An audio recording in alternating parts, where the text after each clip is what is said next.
একদিন আমি ফোর্থ গিয়ারে 103 হিট করছি, ফোর্থ গিয়ারে 103 হিট করেও আমি আপুর ধারে কাছে যেতে পারি।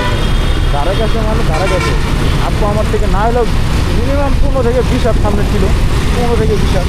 ওই যে আপুর চালানোর স্টাইল সেই আপু রাইডার খুব ভালো। হ্যাঁ হ্যাঁ, এই তো আপু যে খুব কড়া টান দেয় আমি এটা জানি, আপু খুবই কড়া টান না গাড়ি দেখেন। হ্যাঁ এই তো ঠিক আছে, আপুর টান একটু যেমন আপুর টান তেমন আপুর break. Just look at this. আর কি আমি আপনার গাড়ি দিয়ে বলেছি আপু কই আর কি যেটা বলতেছিলাম, ঠিক আছে।